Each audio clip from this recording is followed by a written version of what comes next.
श्री नवनाथ कथासार अध्याय 3. या अध्यायाचे वाचन केल्याने किंवा या अध्यायाचे श्रवण केल्याने समस्त शत्रूचा नाश होईल, मुष्टिविद्या प्राप्त होईल व घरामध्ये मारुतीचे वास्तव्य राहील. श्री गणेशाय नमः. बंगाल देशातून बाहेर पडल्यावर मच्छिंद्रनाथ रामेश्वरास गेला. तेथे समुद्र स्नान करून परतत असताना त्याला एक वानर दिसला. तो मारुती होता व मुसळधार पावसापासून स्वतःचे रक्षण व्हावे म्हणून एका कपारीत गुहा करण्याचा प्रयत्न करीत होता. ते पाहून नाथास नवल वाटले. त्याने खरे स्वरूप न कळल्यामुळे तो त्याला चेष्टेने म्हणाला, माकडा, काय म्हणावे तुझ्या या मूर्खपणाला? या भयंकर वर्षावात तू कसे काय घर बांधणार? अरे, तहान लागल्यावर विहीर खणण्यात काय अर्थ आहे? ते ऐकून मारुती म्हणाला, बाबा रे, एवढ्या शहाणपणाच्या गोष्टी बोलून मला उपदेश करणारा तू आहेस तरी कोण?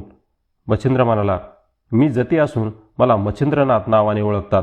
त्यावर मारुती म्हणाला, माझ्या माहितीप्रमाणे एकटा हनुमानच तेवढा खरा जती आहे. तेव्हा तुझ्या रूपात हा नवीन जती कोठून उपटला? बरं, या पदव्या तुला कोणी दिल्या?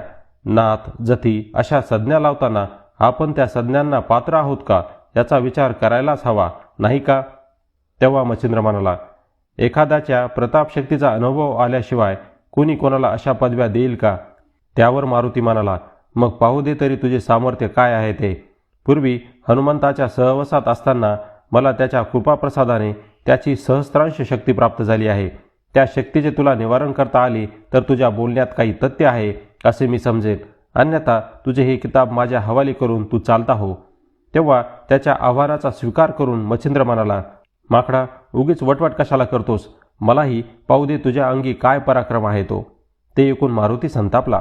त्याने क्षणार्धात महाकाय रूप धारण केले आणि नाथावर पर्वतांचा मारा केला. ते पाहून हा वानर सामान्य नसून साक्षात मारुती आहे हे नाथाने ओळखले आणि आपल्या मंत्रशक्तीच्या साह्याने त्या पर्वताचे निवारण केले. ते पाहून चवताळलेल्या मारुती हातामध्ये डोंगर घेऊन त्याच्यावर धावला. तेव्हा नाथाने त्याच्यावर वाताकर्षण अस्त्राचा प्रयोग केला.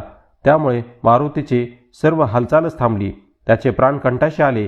त्यावेळी आपल्या पुत्राची ती विकल अवस्था पाहून वायुदेव मच्छिंद्राला शरण गेला आणि मारुतीला मुक्त करण्याची विनंती केली. तेव्हा त्याच्या शब्दाचा मान ठेवून नाथाने मारुतीला अस्त्रमुक्त केले. तो देहभानावर येताच वायुदेवाने त्याला त्या नाथाच्या पाठीशी गुरुची अमोघ शक्ती आहे, त्यापुढे तुझा पराक्रम चालणार नाही असे समजावले. मग त्या पितापुत्रांनी मच्छिंद्राशी सख्य केले आणि त्याला त्याच्या कार्यात साह्य देण्याचे मान्य केले. तेव्हा त्या दोघांना वंदन करून नाथ मारुतीला म्हणाला, हे कपिराज, तू मार्तंड पर्वतावर मला अनुकूल झालास, शाबरी कवित्वास वरही दिलास आणि आता माझ्याशी युद्धही केलेस, हे कसे? त्यावर मारुती हसून म्हणाला, मी तुला आधीच ओळखले होते. तू कोणाचा अवतार आहेस तेही मला माहीत आहे, पण मार्तंड पर्वतावर तुला देवतांनी जे सामर्थ्य दिले ते अजूनही तसेच आहे किंवा नाही तेच मला पाहायचे होते. म्हणूनच मी तुझ्याशी मुद्दाम परीक्षा घेतली. आता मला तुझ्याविषयी काहीच चिंता नाही. ते ऐकून मच्छिंद्रास अत्यानंद झाला.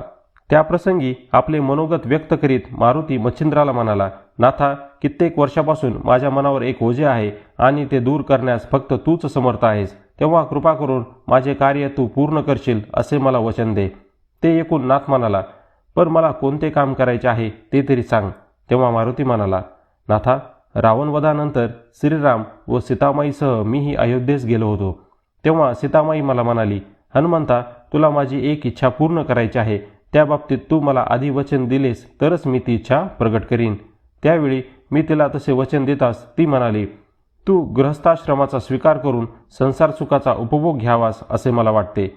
ते ऐकून मी हादरलो आणि रामप्रभूंना आपले घराने रडत रडत सांगितले. तेव्हा ते म्हणाले, बाबा रे, रावणवधानंतर तुला स्त्री राज्यात जावेच लागते. ही अनादी परंपरा आहे. प्रत्येक युगाच्या चौकडीत तुला, मला व रावणाला जन्म घ्यावाच लागतो आणि निर्धारित कार्य करावेच लागते.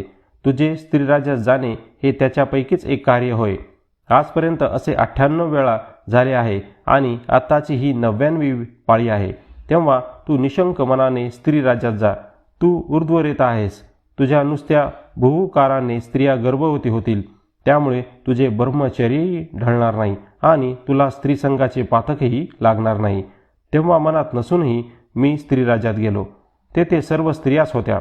मैनाकिनी नावाची राणी तेथे राज्य करत होती. माझ्या भुभुकाराने तेथील स्त्रिया गर्भवती राहू लागल्या. पण एके दिवशी मैनाकिनीने घोर अनुष्ठान करून मला प्रसन्न करून घेतले आणि वरदान म्हणून प्रत्यक्ष शरीर संघाची मागणी केली. तेव्हा मी तिला तुझी ही इच्छा पुढे मच्छिंद्रनाथ पूर्ण करील असे वचन दिले. ते वचन तू माझ्यासाठी पूर्ण कर आणि मी मोठ्या विवंचनेतून मुक्त होईल. ते ऐकून मच्छिंद्राच्या मनातही विकल्पांची वावटळ उठली, पण मारुतीने त्या सर्वांचे योग्य निरसन केले व मैनाकिनीच्या पोटी तुझा पिता उपरिचर वसू मीननाथ रूपाने जन्म घेऊन महान कीर्तिध्वज फडकावील असे सांगितले. तेव्हा नाथाने त्याचे म्हणणे मान्य केले आणि वायू व मारुती यांना निरोप देऊन तो पुढील तीर्थयात्रेस निघाला. इति श्री नवनाथ कथासार अध्याय 3 संपूर्ण.